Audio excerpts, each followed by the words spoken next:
Hey everyone, today I am sharing my 2023 bullet journal setup, and honestly this will be for the first 6 months because usually my journals only last me 6 months or so. They only have so many pages and usually I end up using more for an entire year. So this year I opted to use the Sassy Club Sassy Dots bullet journal, which has 180 GSM paper, which is also bleed proof, and this works perfectly with Copic markers and Sharpies and inks. So I am so excited because this is the first bullet journal that I've been able to use where I can use my card making supplies in full. I've always had a pain point of not being able to use my Copic markers in my journal, and this solves it all. So I will be incorporating my card making supplies into my planning supplies, which I've done that before. I've used my stencils, I've ink blended and done all of the same techniques, but my Copic markers. And I found that part the most frustrating because I love to color. I find it therapeutic, I find it super relaxing, and I want to incorporate it in my journal. I used to use colored pencils. I even dabbled in gouache, and I just am not so good at that. So that always took forever, and it became more of a chore. I also stopped planning at the end of October last year, and my life has been kind of a mess because I haven't been writing it down. I've tried to use technology using notes on my phone. I've tried using Google Keep. I've used the Google Calendar. It's just not the same. Like, I just need it on paper, and that's just me. But hopefully you guys will enjoy my process of setting up my journal. And I do plan on sharing weekly videos of my setup because last year I kind of went super simple. I went like all out on my cover page and my end pages and everything in between. But then my weekly pages were really boring, which was fine because it was totally functional and it worked for me. I did miss the creative aspect of it and seeing like cute images every week, and hopefully I'm going to bring that back in this year. I might change it up, who knows? We always change how we feel, but I really am so happy to be able to use my Copic markers in my journal. So for my basic setup, I decided to go with a cocktail and lights kind of theme. I love bars where they just have twinkly lights or some kind of lights up as decoration, and usually bars are really dark, right? But the lights just kind of give it a little warm glow to the atmosphere, and I just really enjoy it. So I use the lights from the Pine Reef set from Pretty Pink Posh, and then for the cocktails, it's a cocktail set. I don't remember the exact name of it, but I will have it listed down below. It has these 5 drinks and small images of fruits, which was perfect for this planner setup. I just am so happy with it. And then for the lettering, I had mapped it all out using pencil. And usually I really hate using my own lettering in my planner, but it just saves so much time just doing it yourself versus stamping it out. I have stamped things out in the past and I spend so much time with messing with the small little letters. I just decided to forego that this time around and I just hand lettered it. And honestly, if I hate it, I'm just going to flip the page and you won't even know. It's just a cover page. It's just for fun. It's setting up the mood of your bullet journal. So I just decided to go for it. What I'm doing is I'm just coloring like normal.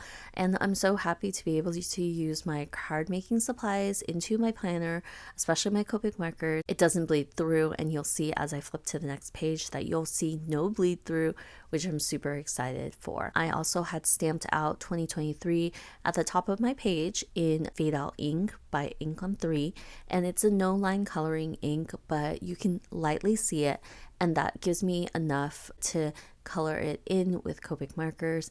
And I'm trying to use my same method of coloring for my cards into my planner, so I will go in with about 2 to 3 Copic markers for all the coloring, just to be able to provide the dimension that I like. I wanted to really use all my card making techniques into my planner, and no line coloring is one of my favorite things to do, and so I incorporated it with the Erin creative numbers, and it was a perfect addition to add to the top of this planner page. For this year, I plan on sharing more videos, I hope, and that's my goal. I had asked a few questions on the community tab just to see like what people are thinking, what kind of videos they like. I know that in the past year I have been posting a ton of shorts, which are great, but I really do miss doing the longer YouTube videos.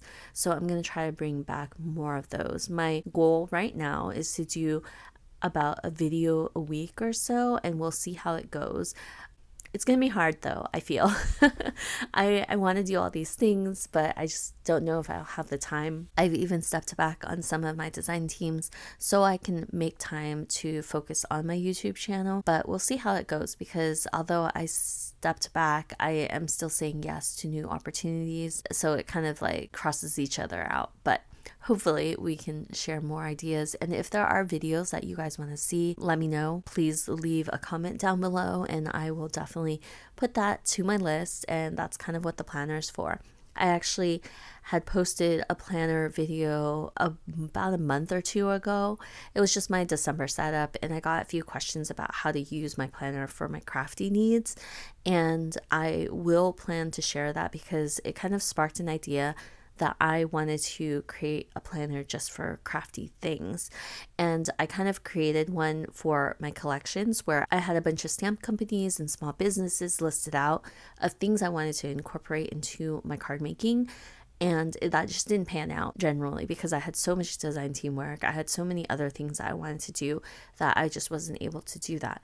And so hopefully this year I can kind of like put it all in one place and see it, and then make a more, I guess, intentional goal of using the things I want to use. So for the crafty planner, I kind of have a bunch of ideas that I am thinking about including, such as companies that I want to use, my monthly favorites, new supplies I've tried, cards I've sent out, a crafty wish list to keep track of the things that I am interested in buying but don't want to buy right away, 100 card techniques that I want to incorporate in my cards for the upcoming year, video ideas, card ideas, things like that. That was my front page, and then now we're moving on to a future log. A future log is basically just a space where you can put dates that are coming up in the future, and this is super helpful because while you're planning out your life, you can always refer to it. It's a good place for people's birthdays, for events that you already have booked. I personally have quite a few things already booked for 2023, so I'm super excited about it. People usually include the full calendar, but I opted not to do that because it really doesn't matter to me. I just need to see the dates.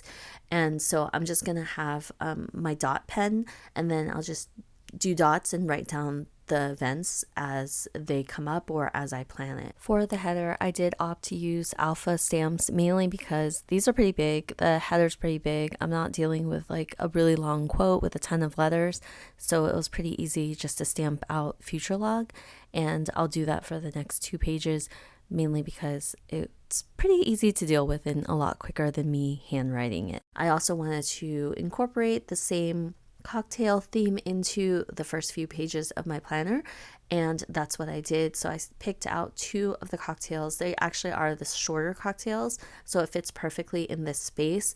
This is a B6 notebook, which is about 5x7, so if you're thinking about a 5x7 card, that's the size of it. And then I also added the lights, which are the same ones from Pretty Pink Posh. So I thought that it would be cute just to be, cohesive throughout. I also used the same colors for the lights for the letters, and it kind of gives like a glowing effect, like the neon lights. And I didn't intend to do this, but I did. I really liked how it panned out, so I continued it on for the next page as well. I keep the beginning of my planner pretty simple. I don't like too many pages because personally I just don't refer back to it super often, but I do use my future log, and that's why I wanted it included, because it does keep the dates for the next year, and then I can write everything down. Like I have a cruise in September already. I have some plans in the later half of the year that I just want to make sure that I remember. And I was really bad about keeping track of dates last year towards the end of the year because I didn't have anywhere to put it in one place. And so hopefully this works out. And I think this looks really cute. and it's just so bright and happy. It's perfect for the beginning of my bullet journal. For my last page of this bullet journal setup, it's really just a place for me to write down all the things that I want to check out. So this is like kind of like a bucket list of the year. So restaurants I want to check out, shows I want to check out, maybe even movies, books I want to read. So I didn't write any specific categories right now because I kind of want to create them as I go. When I find the need for it, then I'll go ahead and write it down. So I think this is kind of more of a brain dump of all the things that I want to check out, and I'll probably categorize it in some way. For the header, I am using the Altenew letters. These are just alphas that I've had in my collection for a while. I think they're still available. I'm actually not sure, but I'll have it listed down below if it still is. But I always love a good simple alpha, and it works perfectly for this planner, even with the smaller size. Of course, I dropped my stamp as well.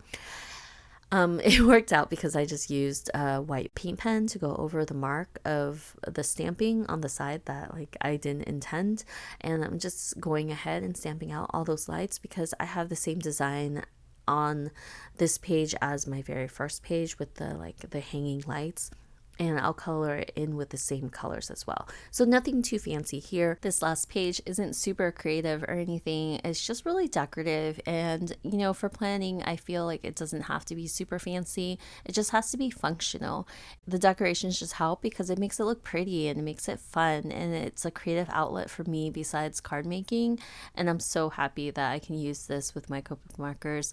So I think that's the thing I'm most excited for, and I did not do anything super fancy on these first few spreads because I just keep it simple. Hopefully you guys enjoy it and you enjoy the process. For January, I will have reels or shorts that I'll be posting with my weekly planner spreads. That's my plan. And maybe if there's enough interest, I will do a longer YouTube video for February, or maybe I'll just alternate it. It just depends on how I feel. Also, planner spreads I've realized are a lot different than card making. Card making, you can make a card within like an hour and a half, but sometimes with the planner spreads, it takes much longer than that. So it's a little bit harder to edit as a whole because they're so much longer. But if you guys are really interested, please let me know. If you have ideas for my crafty notebook and what I should include, let me know that too. That would be greatly appreciated, and hopefully I will get that up soon so you guys can see what I'm including, and maybe it'll inspire you to create your own. So yeah, this is it for this spread, and then at the end I'll do a quick flip through of the 3 pages that I created. It's just really fun and bright and pretty, and I love it. So I hope you enjoyed it, and I will see you guys next time with another video. Bye!